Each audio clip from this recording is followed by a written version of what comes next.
الفضل YouTube channel میں آپ کا استقبال ہے۔ اس چینل پر روزانہ قرآن پاک کی ایک آیت تلاوت سماعت ترجمہ اور مختصر تشریح پیش کی جا رہی ہے۔ ویڈیو اپلوڈ ہونے پر نوٹیفیکیشن پانے کے لیے اس چینل کو سبسکرائب کریں اور بیل آئیکن ضرور دبائیں۔ السلام علیکم ورحمۃ اللہ وبرکاتہ۔ میرے دینی و ایمانی بھائیوں اور بہنوں، سورہ مائدہ آیت نمبر 106 پیش خدمت ہے۔ اعوذ باللہ من الشیطان الرجیم۔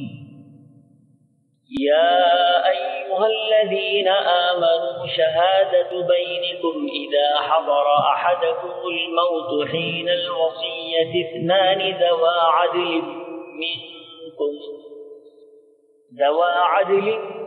منكم أو آخران من غيركم إن أنتم ضربتم في الأرض فأصابتكم مصيبة الموت تحبسونهما من بعد الصلاة فيقسمان بالله إن ارتبتم لا نشتري به ثمنا ولو كان ذا قربى ولا نكتم شهادة الله إنا إذا لمن الآثمين۔ اے ایمان والو، تمہارے آپس میں دو شخص کا گواہ ہونا مناسب ہے جبکہ تم میں سے کسی کو موت آنے لگے اور وصیت کرنے کا وقت ہو۔ وہ دو شخص ایسے ہوں کہ دیندار ہوں، خاتم میں سے ہوں یا غیر لوگوں میں سے دو شخص ہوں۔ اگر تم کہیں سفر پر گئے ہو اور تمہیں موت آ جائے، اگر تم کو شبہ ہو تو ان دونوں کو بعد نماز روک لو، پھر دونوں اللہ کی قسم کھائیں کہ ہم اس قسم کے عوض کوئی نفع نہیں لینا چاہتے، اگرچہ کوئی قرابت دار بھی ہو، اور اللہ تعالیٰ کی بات کو ہم پوشیدہ نہ کریں گے، ہم اس حالت میں سخت گنہگار ہوں گے۔ حضرات، مذکورہ آیت کے نزول کا واقعہ یہ ہے کہ بدیل نامی ایک شخص جو مسلمان تھا، دو شخصوں تمیم و عدی کے ساتھ جو اس وقت نصرانی تھے، تجارت کی غرض سے ملک شام کی طرف گیا۔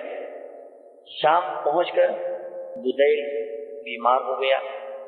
اس نے اپنے مال کی فہرست لکھ کر اسباب میں رکھ دی اور اپنے دونوں رفیقوں کو اطلاع نہ کی۔ مرض جب زیادہ بڑھا تو اس نے دونوں نصرانی رفقا کو وصیت کی کہ کل سامان میرے وارثوں کو پہنچا دیں۔ انہوں نے سب سامان لا کر وارثوں کے حوالے کر دیا، مگر چاندی کا ایک پیالہ جس پر سونے کا نقش و نگار تھا اس میں سے نکال لیا۔ وارثوں کو فہرست اسباب میں وہ دستیاب نہیں ہوئی۔ انہوں نے اوصیاء سے پوچھا کہ میت نے کچھ مال فروخت کیا تھا یا کچھ زیادہ بیمار رہا کہ معالجہ وغیرہ میں خرچ ہوا۔ ان دونوں نے اس کا جواب نفی میں دیا۔ آخر معاملہ نبی کریم صلی اللہ تعالی علیہ وسلم کی عدالت میں پیش ہوا۔ کیونکہ وارثوں کے پاس گواہ نہ تھے، ان دونوں نصرانیوں سے قسم لی گئی کہ ہم نے میت کے مال میں کسی طرح کی خیانت نہیں کی، نہ کوئی چیز اس کی چھپائی۔ آخر قسم پر فیصلہ ان کے حق میں کر دیا گیا۔ کچھ مدت کے بعد ظاہر ہوا کہ وہ پیالہ ان دونوں نے مکے میں کسی سنار کے ہاتھوں فروخت کیا ہے۔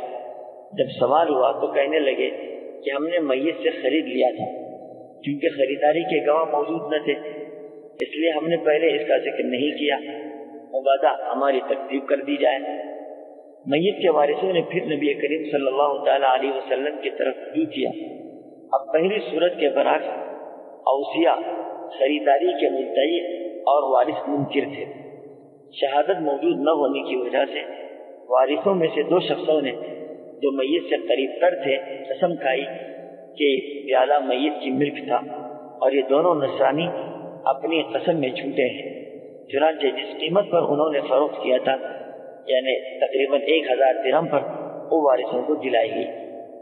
حضرات، قرآن کی تعلیمات صرف عبادات اور اخلاقیات ہی پر منحصر نہیں ہے، بلکہ یہ ایک قانون کی بھی کتاب ہے۔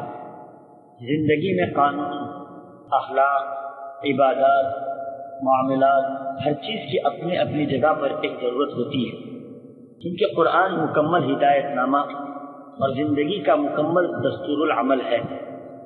اس آیت میں وصیت و وراثت کا بیان مختلف پہلوؤں میں بیان کیا جا رہا ہے۔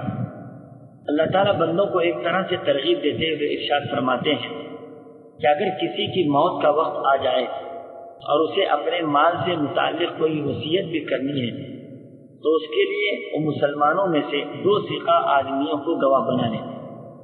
یہ ثقہ آدمی مسلمان ہی ہو سکتے ہیں، ان کی تعداد کم از کم 2۔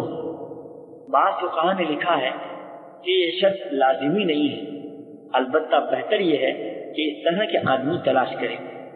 یہ صورت اس وقت ہو سکتی ہے جبکہ مسلمان موجود ہوں اور آسانی کے ساتھ مل سکتے ہوں۔